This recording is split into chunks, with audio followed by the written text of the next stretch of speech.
Let's examine the stereochemistry of the Diels-Alder reaction. Now, since this reaction occurs in a concerted mechanism, a lot of stereochemistry and a lot of configurations are able to be preserved because everything happens simultaneously. So let's look at some examples and then we'll talk about why this is occurring. So if we start off with our standard basic diene, and then we have our dienophile, and we'll choose something that has some substituents on it. And we're going with some electron withdrawing groups here to make it a little faster. And you'll notice that this dienophile is in the cis configuration.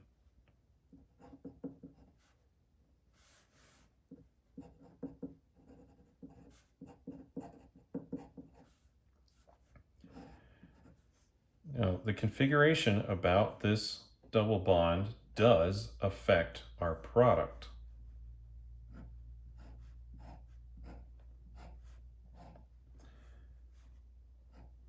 So we have our standard ring that's being formed.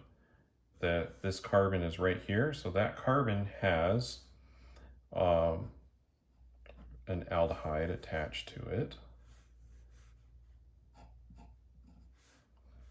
And this one does as well.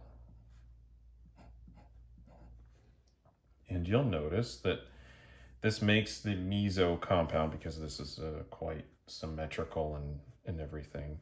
And if it wasn't symmetrical, we would also expect the configuration where this is going into the board on both of these.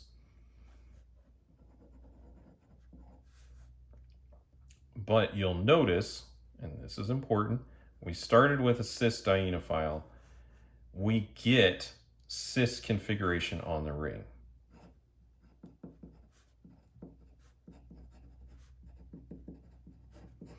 Both of these groups are facing the same direction on the ring.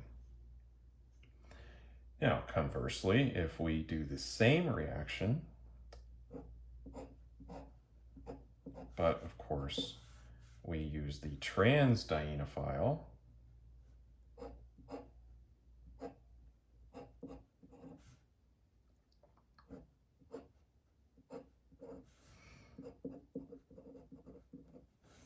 so trans configuration about the double bond here, then we get trans configuration on the ring.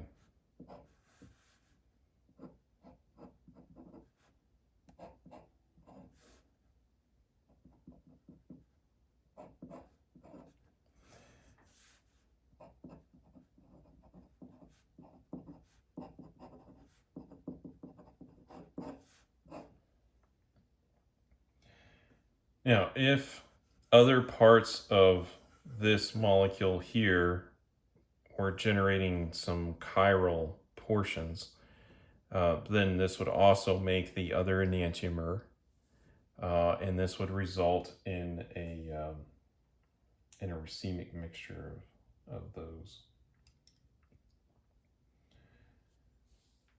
But I've drawn a symmetrical molecule.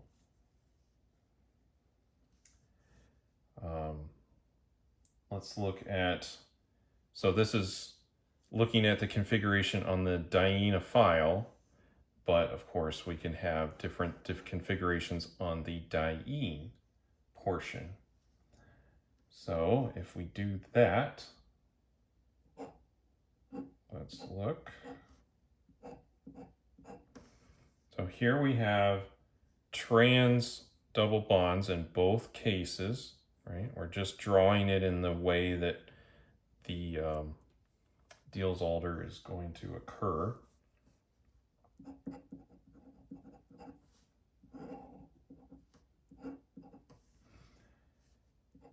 And just using the simple double bond here,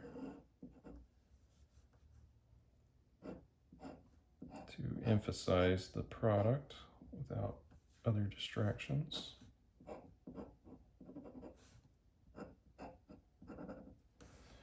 We'll have this compound. And this is also meso, just because of being in both the same direction here. And the symmetry of this molecule causes it to be meso. But we end up having both of these substituents facing the same direction. They're cis to each other.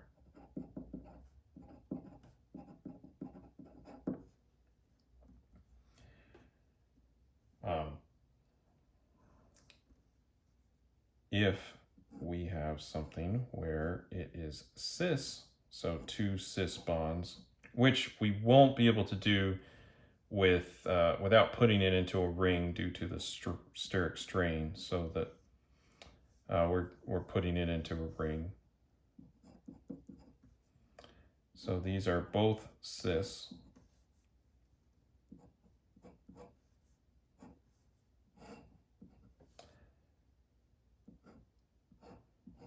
Then we also end up with the meso form. And these are cis on the ring. And I know it kind of had to be that way because they're tied together, but even if they weren't, they would end up on the same side, if that was sterically possible.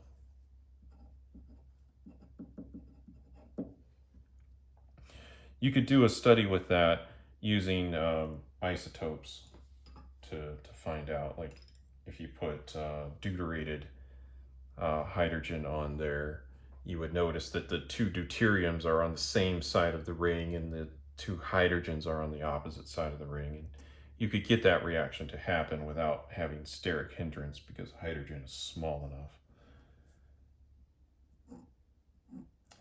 Now let's look at what happens when we have a cis and trans. So here's a trans configuration for this double bond, and here is a cis configuration for that one.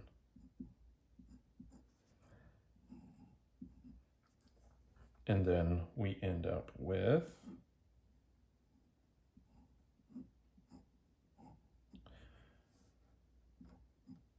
trans configuration on the ring because they're not in the same orientation. So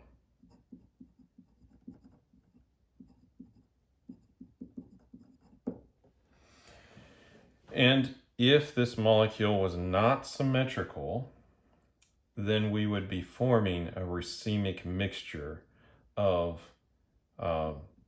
this compound.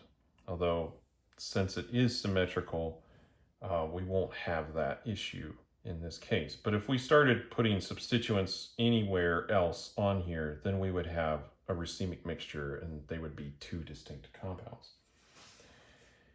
Now you might be thinking, all right, this is great to have all these examples here, but we really need to look at what's happening in both of these cases. So in this case, we're looking at cis and trans configurations for the dienophile. Down here, we're looking at cis and trans, or a combination of those for the diene. But we should examine what's actually happening to each of these positions. And since this may take a little bit of time to draw out, I pre-drew this for us to examine. So this top case here, I'm illustrating what happens when a substituted dienophile attacks, and below here we're looking at the substitution on the diene, and we've separated them to try to help with clarity. Let's see how this goes. So we have these approach. Electrons are going to attack. They move, and then boom, boom, boom. Everything's moving around, and we get this transition state. And what ends up happening is that this entire molecule, it's kind of flattened out because it's got that double bond there. Remember, when we have a double bond thing, it could either approach from the top or the bottom. That's not our concern at the moment. We'll just say it's approaching from one side for our example. It could approach from the other side. That would generate the other enantiomers. When it approaches, say, from one side here, this whole thing will now kind of rotate. Either we could say it rotates up or it rotates down. Either way, all of this stays together, right? C and D are on the same side. They're cis. A and B are cis. And you have the trans relationships between A and D and B and C, right? So we can see what's going to happen with all of that. When we look at this, A and B end up in the same configuration, right? So they end up facing down or up, which it just depends on which way these are approaching each other. But in this case, they're both down. And C and D end up on the same side, the top. That happens because all of these bond formations and changes happen in a concerted fashion. So there's no, this bond, this double bond here, isn't completely broken. If it was, during the transition, B and D could rotate, and then we would get a much larger mixture of compounds. But since this happens in a concerted fashion, this bond right here is not free to rotate. And so we only get the one configuration. So that's what's happening when we're looking at our dienophile. And that's why we'll only see this particular compound come out, because both of these were cis, and so they end up on the same side to each other. Now, conversely, we look at the configuration on the diene and see what happens there. This one might be a little bit harder to visualize, but we'll try. So the dienophile approaches, and we get this initial configuration here. Now, these are starting to change from an sp2 to an sp3 carbon. And so there will be some rotation there. And these will rotate in the opposite direction of each other. So one of these will rotate clockwise and the other one will rotate counterclockwise. So the A will spin down into position. So this is kind of rotating this way. And the C and D are rotating in the other direction.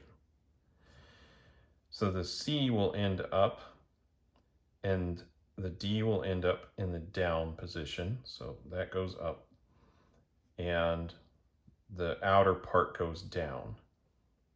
This outer part here ends up in the down position. This inner part here ends up in the upwards position.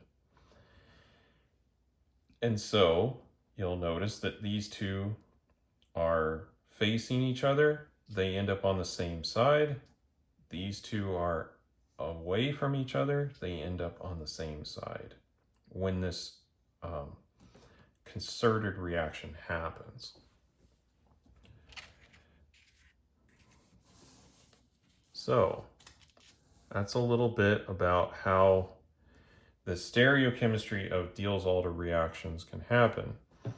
And it's just going to take some practice to really get this down, and perhaps working with a model kit could help, and try to visualize what's happening.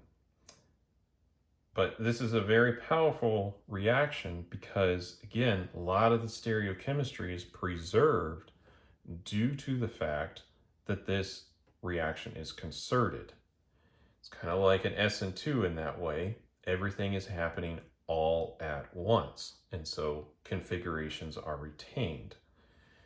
This has a huge impact on synthesis because it allows us a lot of control over what molecules we're making.